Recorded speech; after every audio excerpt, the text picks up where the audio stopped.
they start becoming something, which is again why I like doing it, because I don't know what they're going to become, and that's such an exciting thing to watch it become something, especially when you start letting it make the decisions and you respond. It's fun. It's really fun.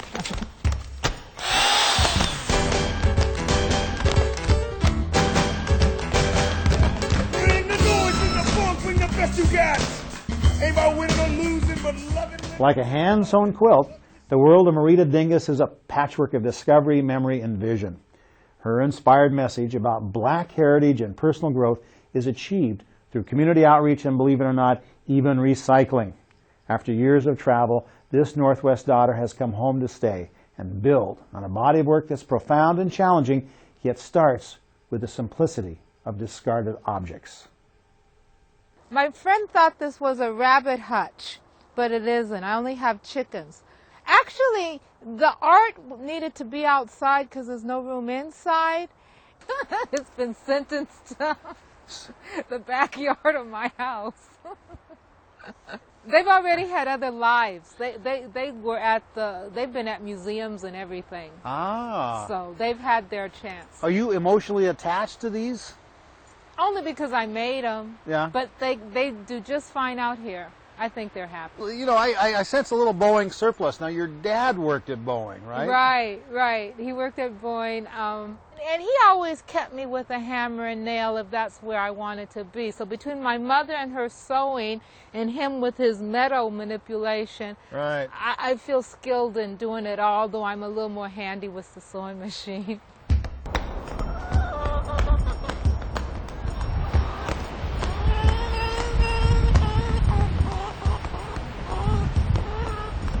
Now, I'm starting to be able to pick out the Marita Dingus right here. I mean, Oh, yeah. you know, that is the classic. Yeah, I don't know what that was, but it's now a gate for the chicken coop. But I think it was for a screen door, maybe. I'm not sure. So you're home now. You've been to Africa and on that personal quest, and you went to the South on that personal quest, and now you're back at the Northwest, and you're in the house you grew up in. And nature is becoming part of your new exhibition. That's true, and I think it's from being home and this new appreciation for it. So.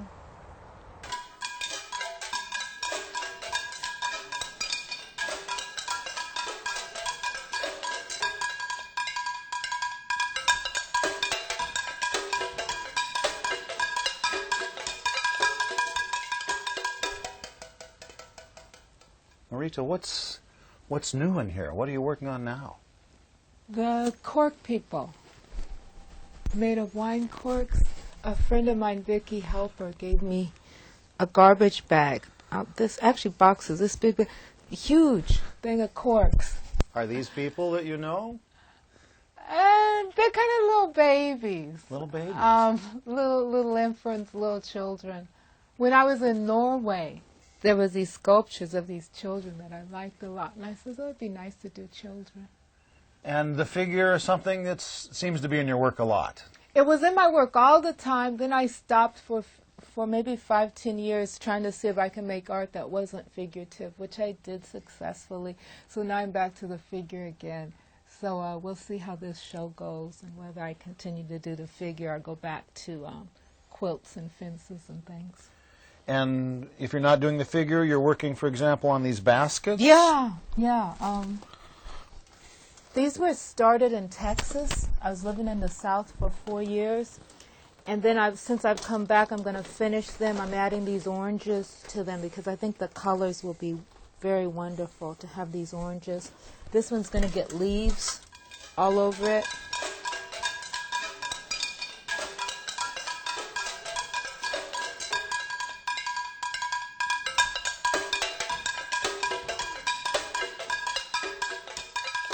I remember people used to say that the work looked a lot like voodoo. Then I'd have to explain to them that it's a traditional religion and it's not negative, and go through that whole spiel about how it's a religion that has to do with healing and tapping into nature. But these don't seem ceremonial. They seem more fun than that. Yeah, I see them as some people think they're a little scary.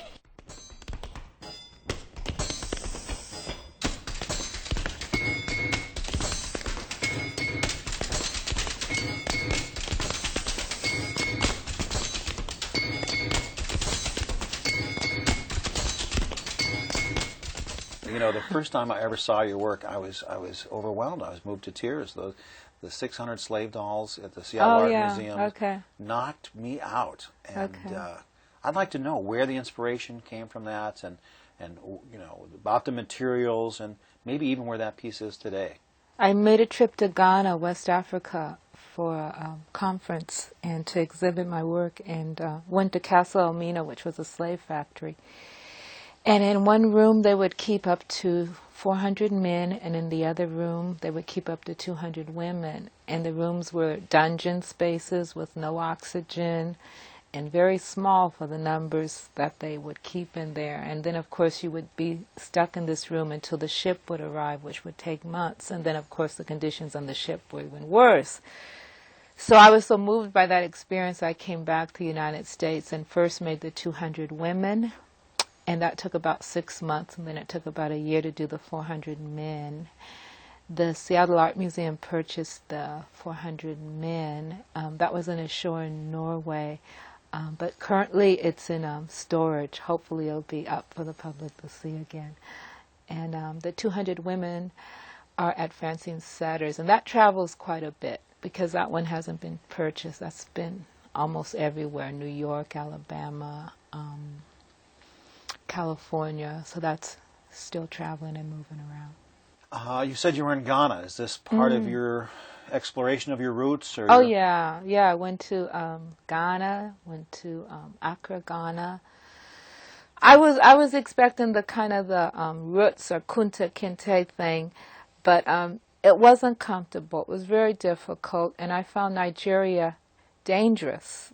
The African experience, your personal quest, the black experience, constant reference, constant themes. Yeah. I moved to the South for 4 years, left in 97, came back in 2001, because I wanted my African American experience. Born and raised in Seattle, you're not going to get it. So I moved to, I was in Louisiana for a little bit, but spent most of my time in Texas and Georgia.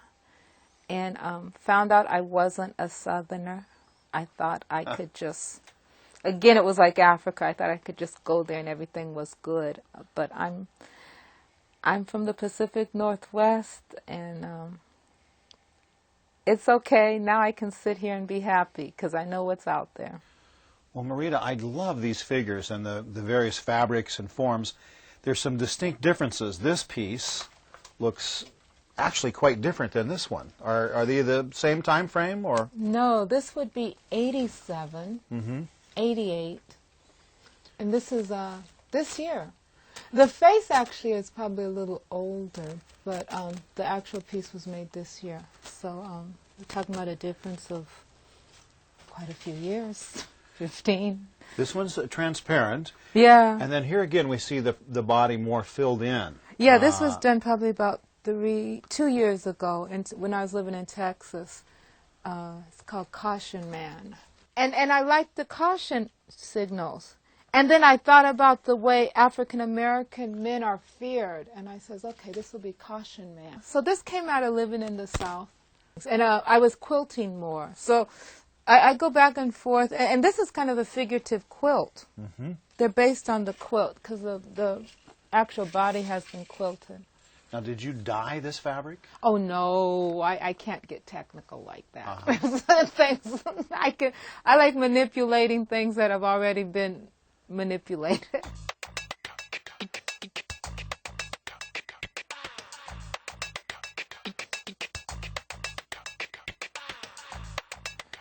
So you are from the Northwest. I mean, here you are. You're living in Auburn, Washington, and you're living at the home where you grew up.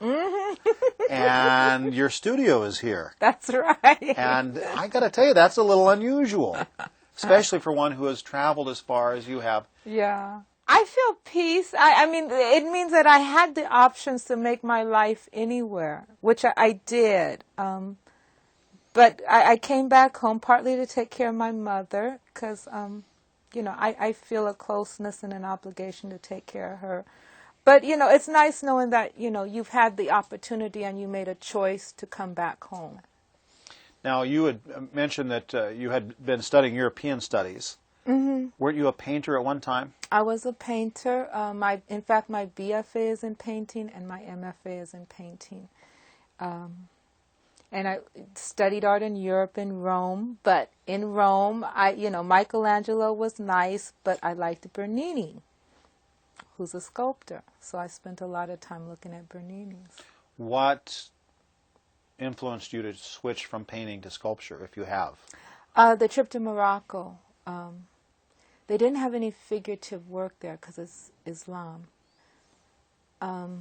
So I was looking at a lot of ceramic tile work, which is what they had, and kind of realizing that there's culture, there's arts beyond the European culture, which is all you're taught in art school, is European art. So just realizing that, there's this whole African culture. There's Asian. There's many cultures around the world. But going to Morocco kind of made me focus less on painting and more on sculpture, or just the whole idea of other medias. I never liked to paint. I simply majored in painting because they said I couldn't major in drawing. So the closest thing to drawing was painting. But unlike a lot of my friends who always liked putting paint on the brush, and when they were little girls they painted, and I always thought painting was messy. And it's interesting because I'm very messy, but imagine me with paint.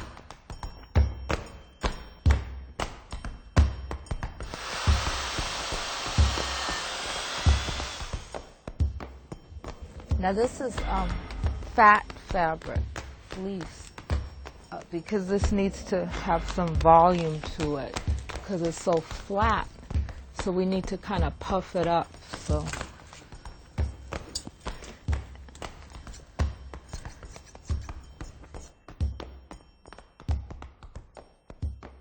I was always perturbed when it was time to stop playing and eat. And paper dolls were my favorite. I'm not sure why I liked paper dolls over real dolls. I think because I could make their clothes. But then when I learned how to make real dolls, I could make the real doll clothes, but paper doll clothes were always so much quicker than making real doll clothes. I think it's a lot better. Have you always done art? Always. Always. Little girl making art. Always. Encouraged by your mother or father? Mother and father. They both thought, looking at TV was not constructive. So making art was constructive.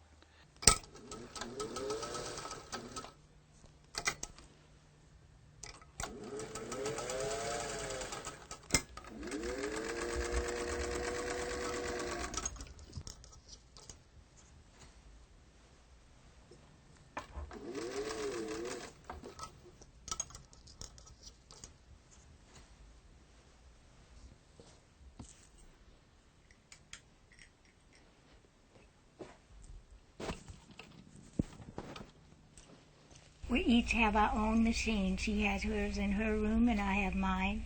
And we still sew, making things. But she's making things all the time. Marita, do you ever stop? You seem a little obsessive. I probably am. I stop a little bit. And I walk around. You take a break. Yes, I do. Rita, what do you think about when you're working like that all the time? What's going on in your mind? Where do you want to get to? I want to finish it because I don't have a clue what it's going to look like. So that hurry up and finish it. What drives me is trying to see what the end result is going to look like, because I'm excited about what I'm doing, but I don't know what it's going to look like. When my son was a little boy, he used to want to do it with me, so I would always give him things to do that he could handle. But after he turned 10, I would say about age 10, he had no interest in hanging out in the studio making art with me. But that's the only time I can remember having help. Well, they're inverted, but that's okay. I think they're inverted. Whatever, there's something that's not symmetrical about it. That I worry about symmetry a little bit, but not a lot. to be a sculptor is one thing, but Marita, you have here a cornucopia of objects and shapes and materials and materials that are somehow related and brought back together. To me, this seems to be a statement just in materials alone. Why these materials? They're all recycled materials. They're all discarded materials. And again, this could be my Northwest upbringing. When I grew up, it was keep Washington green, and there was this very strong recycling and environmental thing that was just in the air that we breathed. So I worked for the Department of Ecology, which I was a road crew supervisor, picking up junk off the freeway. So the strange materials is recycling. It's also economics.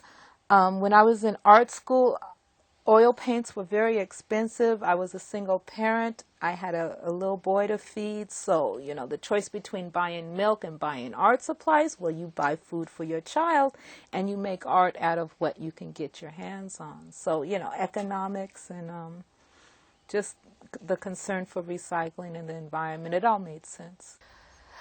The whole African American slave thing, the institution of slavery, Africans were discarded after slavery, and we have a lot of very big social problems now because of that. So this whole idea of things that are discarded, people that are discarded, discarding isn't even necessary.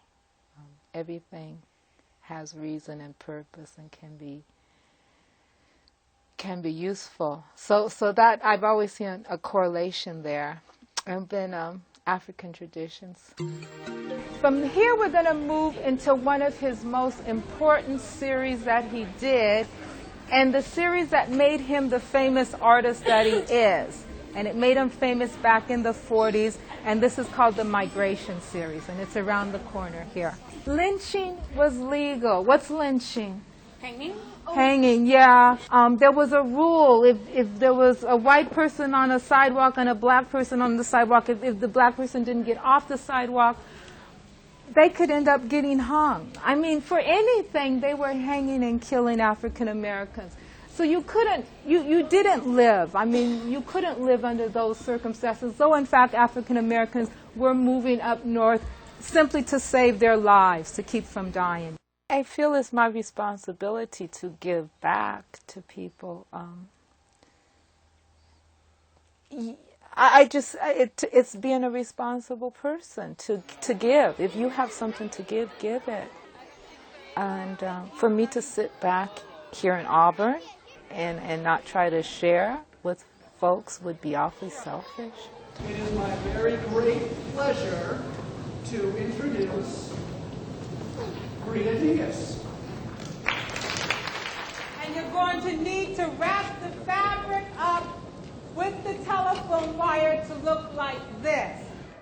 What is it you're trying to connect or teach them? What is it you're trying to leave with them? That you don't need money or expensive art materials to make art. You can make art out of whatever you can get your hands on. Everybody, all the way down to the end. Are you successful? Yes. Beautiful. Now do the other one. Beautiful. Marita, to me, you're somebody I consider a hero because, you think globally, you act locally. You're involved with the community. You're doing it your way. Do you see yourself as a hero? No, I see myself as low-key. But you're working with very large-scale concepts and big truths, and you're working with a lot of people. You have to recognize your impact. Yeah, but I just see myself as this strange little woman that lives out in Auburn who surfaces in Seattle pretty regularly and comes back out here to Auburn. But I'm happy that folks respond to the things I do. I'm actually surprised a lot of times because sometimes I think I'm so way off in left field nobody could possibly understand what's going on. So I'm surprised when people do.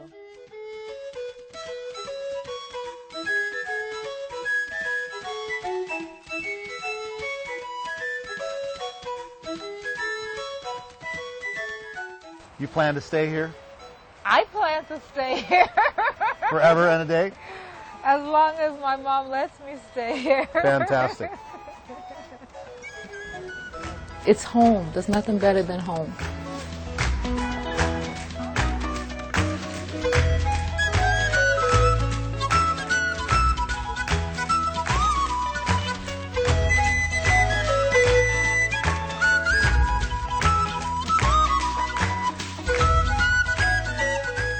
So the blue was a pair of lace pants that I would never wear, and the black was the top, and I stopped wearing black. And the beige was a shirt that I got from China, actually, and then I sewed it to this other lace and then made a dress, but I didn't like the dress because it was too much beige. So I stopped wearing black, there was too much beige, and then I didn't wear these pale blue lace pants. So if you cut things up and put them all back together again, you can end up with something. And then this red is too dark, so it was the wrong color. So again, little bits of a color can work versus big bits of a color. Like this, I love this bright pink, but wearing this bright pink top was just too much bright pink. So you take and you darken it up with black, which you don't wear anymore anyway. And then these are Renaissance paintings.